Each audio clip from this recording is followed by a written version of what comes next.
हाय change makers, good evening. तो आज हम एक और यंग प्रोफेशनल प्रोग्राम के बारे में जानकारी लेके आ गए हैं। IRDAI ने कुछ यंग प्रोफेशनल्स के जो एप्लीकेशंस हैं वो मांगे हैं।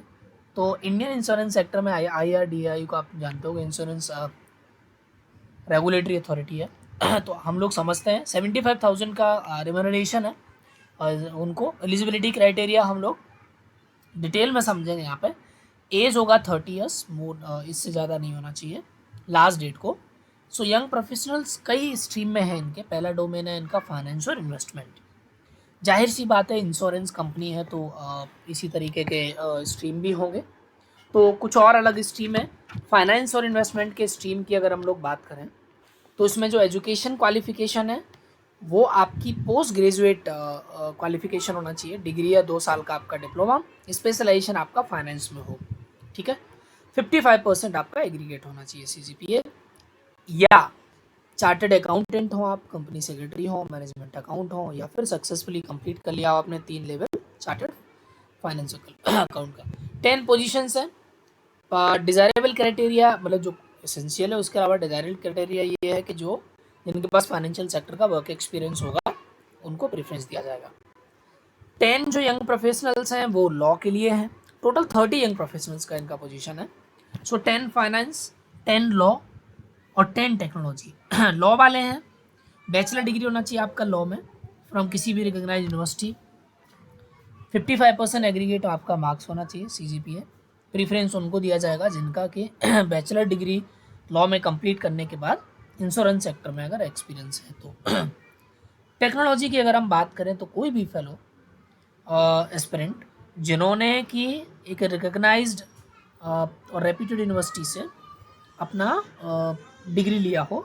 ठीक है, इन्होंने डिग्री में दिया है B tech in electronics communication information technology, computer science, software engineering, MCA, MSc computer science, MBA system, MBA analytics, different courses दिए हैं। प्रीफरेंस किसको दिया जाएगा? जिसके पास प्रोग्रामिंग लैंग्वेज होगा। ठीक है, blockchain, big data, artificial intelligence, natural language and all. ये 30 पोजीशंस है।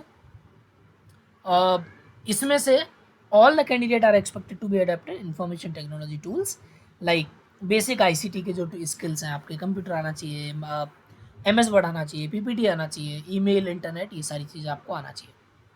ड्यूरेशन इनिशियल 1 साल का है, लेकिन 2 साल तक बढ़ाया जा सकता है। ठीक है, मतलब 2 साल तक और बढ़ाया जा सकता है। एक साल करके ऑलमोस्ट 3 साल का हो जाएगा। ठीक है। Programme will be offered at the head office of IADI। ठीक है। एप्लीकेशन प्रोसेस और मोड ऑफ सिलेक्शन क्या होगा? जो भी इंटरेस्टेड एप्लीकेंट्स हैं वो ये लिंक जो दिया है इन्होंने, इसी लिंक को अगर आप ओपन करेंगे तो यहाँ लॉगिन करने के लिए ऑप्शन आएगा। लॉगिन आप पहले रजिस्ट्रेशन करेंगे, पहले आप नया अकाउंट क्रिएट करेंगे, फिर लॉगिन ID के जरिए उसको भर सकते हैं। Candidate may not that this is the only permitted mode. ठीक है, इसके अलावा कोई भी अदर ऑनलाइन के अलावा कोई भी एप्लीकेशन सबमिट नहीं किया जाएगा। 1 सितंबर 5 बजे से पहले पहले आपको एप्लीकेशन सबमिट करना है। There will be a screening committee जो कि स्क्रूटनाइज करेगी एप्लीकेशंस को, और कुछ सिलेक्टेड शॉर्टलिस्टेड कैंडिडेट को इंटरव्यू के लिए बुलाया जाएगा। ठीक है। इंटरव्यू के टाइम आपको रिक्विजाइट डॉक्यूमेंट्स, ओरिजिनल और सेल्फ अटेस्टेड फोटोकॉपीज कैंडिडेट के सपोर्ट में, आइडेंटिटी के सपोर्ट में लेकर आना होगा जो सबमिट करना होगा।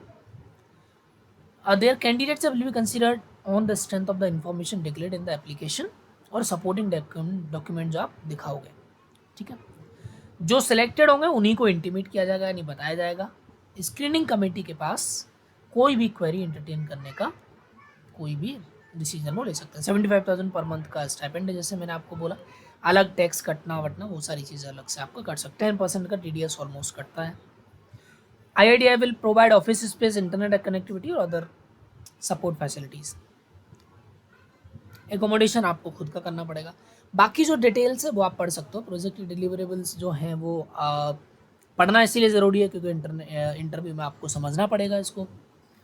तो deliverable shall be decided at the time of offering the programme. जब ऑफर करेंगे उस समय आपको बताएंगे। बट IADI के बारे में अच्छे से आप समझ लीजिए, पढ़ तो लीजिए।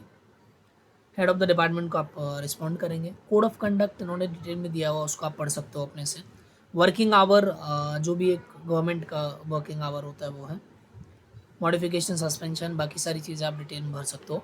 अभी जो लिंक है वो लिंक भी मैंने दिया हुआ है, इसमें आप रजिस्टर क्रिएट न्यू अकाउंट करके लॉगिन करके भर सकते हो। 1 सितंबर इसका लास्ट डेट है, 75,000 का रेम्यूनरेशन है। डिटेल में जो आपके क्राइटेरिया है वो आप पढ़ लीजिए और इसमें अप्लाई कर दीजिए। अगर इसी तरह के दूसरे फेलोशिप्स में आप इंटरेस्टेड हैं और यंग प्रोफेशनल प्रोग्राम में इंटरेस्टेड है तो आप हमारे चैनल को सब्सक्राइब कर सकते हैं। अलग अलग फेलोशिप प्रोग्राम के बारे में जानकारी हम लोग रेगुलर आपको देते रहते हैं जब जब आता है, और जानकारी के साथ साथ प्रिपरेशन में भी हेल्प करते हैं। Thank you so much, all the best, do apply for this. कुछ भी क्वेरी रहेगा तो आप हमें